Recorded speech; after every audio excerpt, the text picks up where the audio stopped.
महाराज जी, आज ये कौन सा वो कार्यक्रम चल रहा है, कौन सा विधान? यह ऋषि मंडल महामंडल विधान चल रहा है।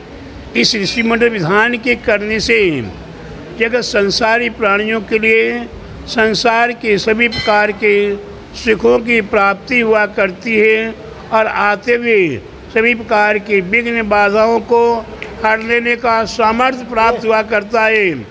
ऐसा यह ऋषि मंडल विधान हमारे आपके लिए मंगलकारी है।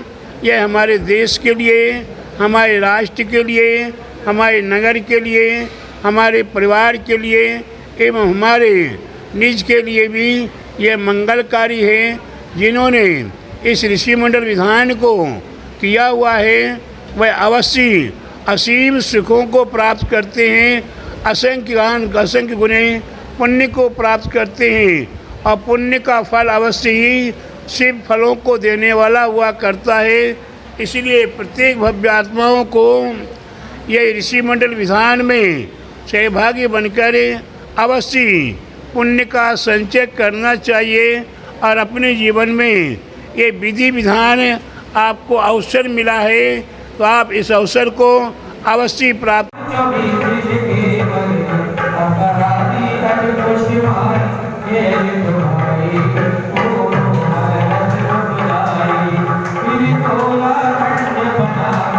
चीज़ें आज रही हैं, आप कहाँ से आए हैं? मैं इस आयोजन को कराने के लिए लखनऊ नगर में आया हूँ। हम मध्य प्रदेश की राजधानी भोपाल से पधारे हैं और यहाँ पर आचार्य श्री दयासागर जी महाराज का मंगल चातुर्मास चल रहा है। समाज की भावना थी कि यहाँ पर ऋषि मंडल विधान हो। इस ऋषि मंडल विधान में हमारे पांचों परमेष्ठियों की पूजन की जाती है, अरिहंत, सिद्ध, आचार्य, उपाध्याय और साधु। पांचों परमेष्ठि हमारे जीवन में मंगलकारी हो, पूरे विश्व में शांति हो और हमारे 24वें तीर्थंकर के साथ भगवान महावीर की विशेष आराधना की जाती है। कहते हैं भगवान महावीर स्वामी ने अड़ू व्रतों का संदेश दिया।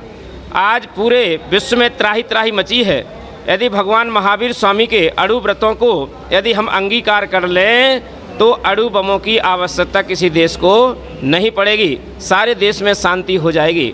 भगवान महावीर ने सिर्फ शांति 18 जुलाई को स्थापित किया गया।